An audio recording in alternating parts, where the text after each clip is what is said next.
శనగపిండి ఇది, దీంతో మిర్చీలు వేసుకుంటే మంచిగా ఉంటుంది. ఇప్పుడు దీంట్లో వాడేటి ఏమేమిటో చెప్తున్నా. ఇగో కొంచెం ఇది ఓమా, ఇట్లా నలిచేసుకోవాలి, అట్లనే వేసుకోవద్దు. ఓమా ఇది కొంచెం అంతా వంట సోడా, కొంచెం దానికి సరిపడంత ఉప్పు, మంచిగా కలుపుకోవాలి. ఇది ఇవి ఇంత మట్టుకుండాలి, ఉంటే మంచిగా వస్తాయి మిర్చి. వేసేటప్పుడు మళ్ళీ చూపిస్తాను మీకు.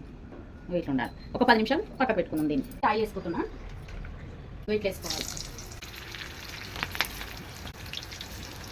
అవి కూడా ఎక్కువ పెద్దగా పెట్టుకోవద్దు, చిన్నగా పెట్టుకోవాలి, ఎందుకంటే మారుతాయి, లోపల ఉడుతుంది. మళ్ళీ